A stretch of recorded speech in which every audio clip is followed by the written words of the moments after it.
오늘 아침에는 기도의 사명이라고 하는 제목으로 함께 은혜를 나누고자 합니다. 오늘 본문은 주님의 순환기간 중에 목요일날 일어났던 일로서 겟세마네 기도의 내용을 기록하고 있습니다. 겟세마네라고 하는 곳은 기름을 짜는 틀이라는 의미로서 이곳에서 감람기름을 짰던 곳의 기인한 명칭입니다. 그런데 이처럼 기름을 짜던 바로 그곳에서 예수님께서는 피와 같은 땀을 짜내시면서 간절히 기도하셨던 것입니다.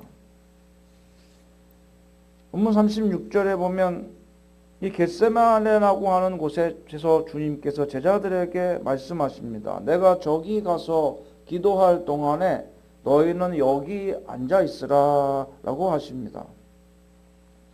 주님께서는 이처럼 제자들이 주님께서 기도하실 때에 함께 앉아 있기를 원하셨습니다.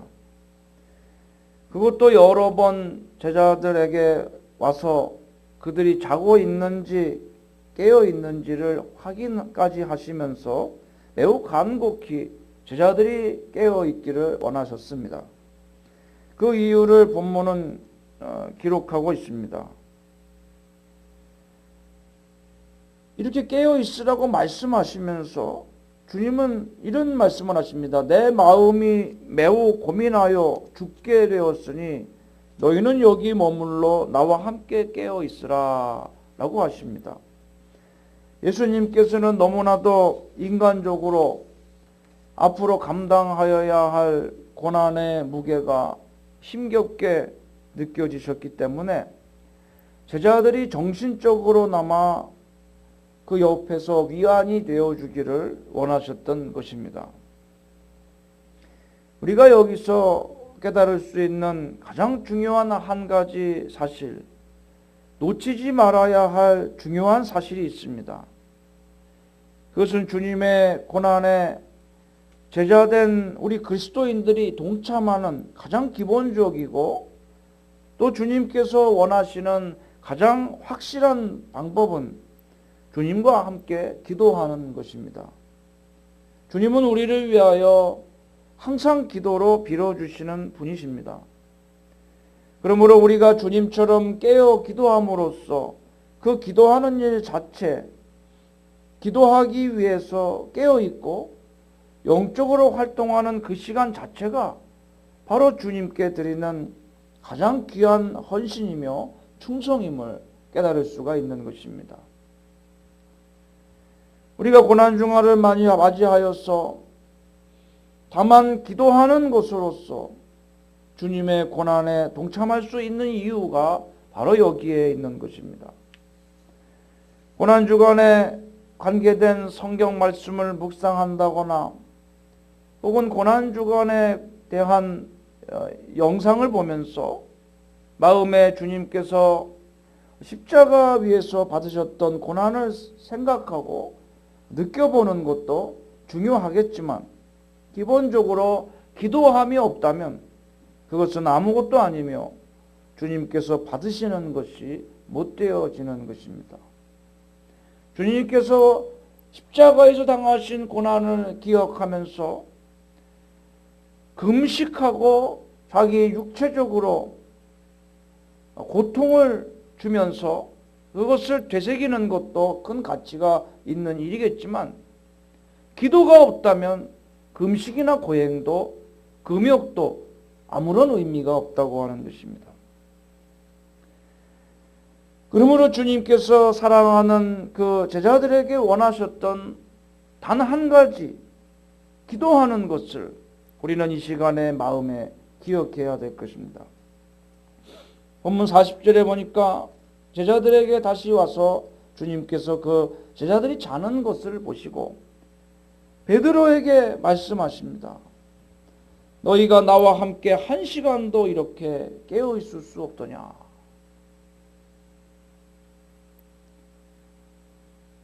참 기도는 억지로 되는 것은 아니에요. 제자들이 다 자고 있었는데 주님께서 다 깨우시지 않았습니다. 화를 버럭 내면서 다 흔들어 깨울 수도 있었겠지만 사랑하는 제자 베드로 한 사람을 깨워서 너희가 이렇게 한 시간도 나와 함께 깨어 있을 수 없더냐 라고 그 아쉬움을 말씀하셨을 뿐입니다. 그러면 베드로가 나중에 그 제자들을 다 깨워서 우리가 주님과 함께 기도해야 되겠다 라고 그렇게 권면해야 옳은 일인데 베드로 자신도 그렇게 하지 못했습니다. 우리가 기도가 억지로 하지 못합니다. 그러나 기도하여 깨어 기도하자고 권면해야 되는 것입니다. 주님께서 베드로 한 사람을 깨워서 이렇게 깨어 기도할 수가 없냐고 말씀하신 것은 기도는 서로가 성도들이 연약함을 굳세게 하고 기도하는 일에 깨어 있고 또 기도하자고 권면해 주어서 자발적으로 깨닫고 기도하게 되어야 된다고 하는 것입니다. 사명을 감당하는 것도 기도한 다음의 일입니다. 사명을 감당하는 것도 두 번째로 중요한 일이지 첫 번째가 결코 될 수가 없습니다. 첫째로 중요한 일은 역시 기도하는 것입니다.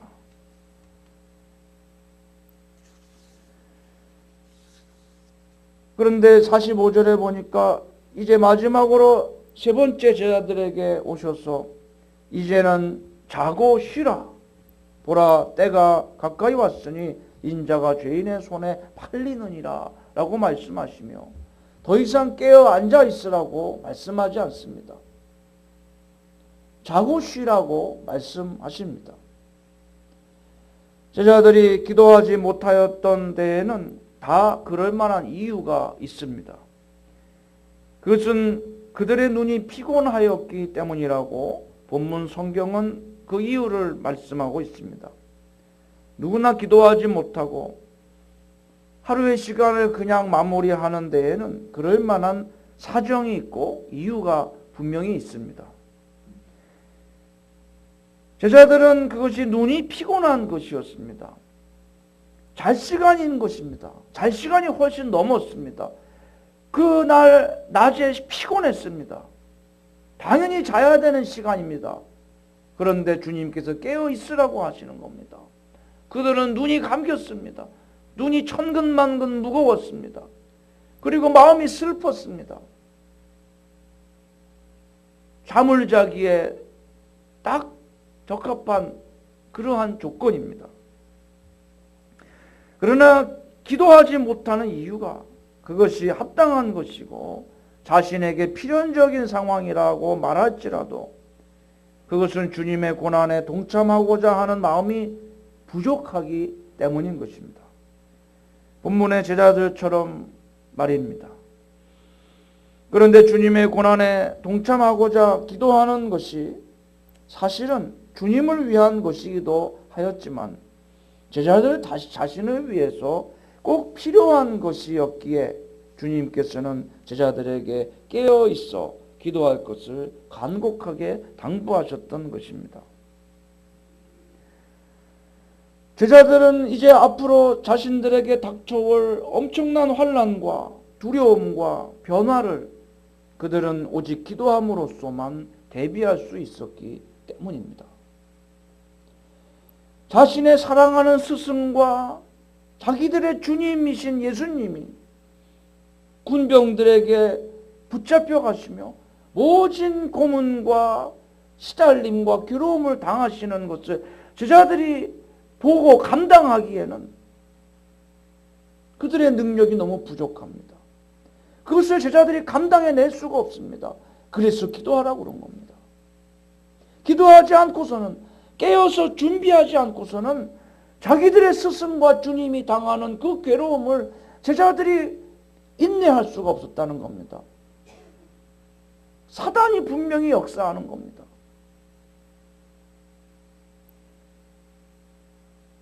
아니나 다를까 기도하지 않았던 제자들은 고난당하시는 주님을 다 버리고 뿔뿔이 흩어지고 도망가 버리고 말았습니다.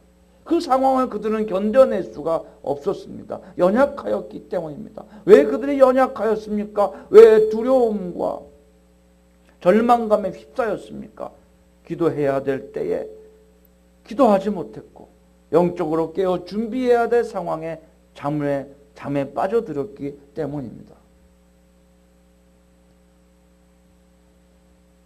그러므로 이 시간 주님의 고난에 동참하고자 하는 마음으로 기도하는 것이 곧 그리스도인의 길을 가는 우리 자신의 신앙과 영혼과 삶에 유익하며 앞으로 감당케 될 사명에 있어서 꼭 필수적인 준비이며 가장 필요한 우선적인 사역 그 자체임을 믿으시며 그리스도인으로서 복음의 일꾼으로서의 기도하는 사명을 귀중히 여기셔서 한시도 게을리하거나 소홀히 여기지 말아야 할 것입니다. 사명은 이미 지금 기도함으로써 시작된 것입니다. 기도가 사명인 것입니다. 기도를 얼마나 하며 주님의 고난에 내가 기도로 동참하느냐가 앞으로의 감당해야 될 사역이 얼마나 성공적이고 또 주님께서 그 일을 통해서 영광 받으시고 기뻐하실 것인가를 결정짓는 것입니다. 기도로 주님과 함께 하지 않는데 어떻게 주님께서 내 사역과 삶에 함께 해 주시겠습니까? 모세가 백성들을 인도하기 위해서 지도자로 백성들 앞에 서기 전에 그는 호렙산에서 먼저 하나님 앞에 서야 되었습니다. 신발을 벗고 떨게나무 불꽃 가운데 계신 하나님을 마주하는 체험이 있어야 백성들 앞에 비로소 사역자로 지도자로 설 수가 있었다고 하는 것입니다.